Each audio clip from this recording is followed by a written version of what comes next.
Selamat malam, salam sehat dan tetap semangat untuk semua sahabat Rema. Renungan firman Tuhan pada malam hari ini berjudul Marilah dan Sarapanlah. Nats firman Tuhan terambil dari Yohanes 21 ayat 12. Kata Yesus kepada mereka, marilah dan sarapanlah. Tidak ada di antara murid-murid itu yang berani bertanya kepadanya, siapakah engkau? Sebab mereka tahu bahwa ia adalah Tuhan. Sangat senang sekali ketika seseorang yang kita kasihi kemudian mengundang dan mengajak kita makan bersama. Apalagi dalam suasana kedekatan dan keakraban. Tentu menimbulkan kesan tersendiri. Hal ini terjadi juga ketika Tuhan Yesus.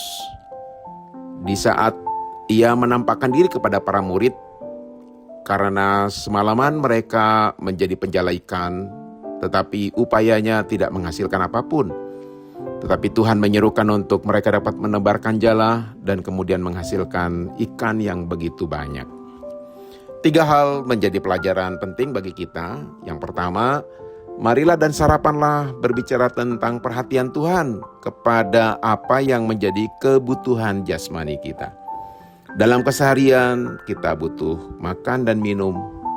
Dan mungkin juga itu sesuatu yang begitu berat karena ada energi yang keluar tatkala kita bekerja dengan keras dan tidak menghasilkan apapun. Tuhan menyediakan apa yang kita perlukan, termasuk juga hal-hal yang bersifat jasmani. Yang kedua, Tuhan dalam kedekatan dan keakraban dapat bersama-sama dalam kehidupan kita untuk menikmati berkat yang Ia sediakan bagi kita. Tuhan tidak datang dengan penghakiman. Tuhan tidak pernah mengungkit kesalahan masa lalu kita. Tuhan tidak pernah datang dengan penghukuman oleh karena kegagalan kita sebelumnya.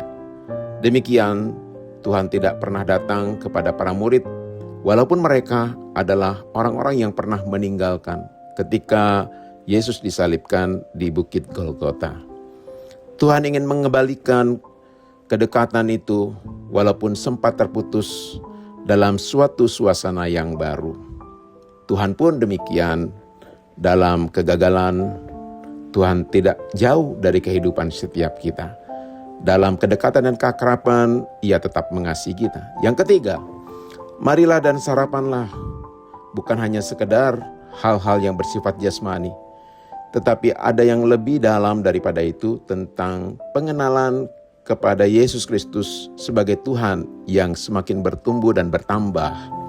Melalui penampakan itu, para murid akhirnya tidak lagi mengenal kepada Tuhan yang mati, tetapi mengenal kepada Tuhan yang bangkit dari kematian dan memberikan jawaban kebutuhan rohaninya. Bahkan Tuhan memberikan harapan bahwa ia akan bersama dengan Tuhan dalam perjalanan hidup selanjutnya. Demikian juga dengan kehidupan setiap kita. Ada pengalaman-pengalaman yang Tuhan izinkan terjadi.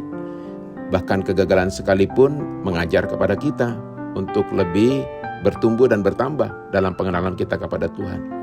Memulihkan keyakinan dari mungkin ketidakpastian yang selama ini kita hadapi dan kita jalani dalam hidup ini. Tuhan bukan hanya Tuhan yang sekedar hadir, tetapi hadir dengan segala jawaban dan memberikan kelegaan. Membuat hidup kita tidak lagi goyah dengan apapun juga tantangan yang ada. Karena itu berjalanlah kembali dalam satu keyakinan bahwa Tuhan akan selalu bersama dengan kehidupan setiap kita. Bapa dalam sorga, kami naikkan syukur untuk berkat firman Tuhan. Sebentar kami beristirahat, Tuhan juga memberkati di saat kami beristirahat. Kami menyerahkan, biarlah Engkau ya tetap membawa kami untuk lebih jauh mengiring kepada Tuhan dalam keyakinan, dalam kehidupan penuh dengan harapan. Dalam nama Yesus kami sudah berdoa. Amin. Selamat beristirahat. Tuhan Yesus memberkati.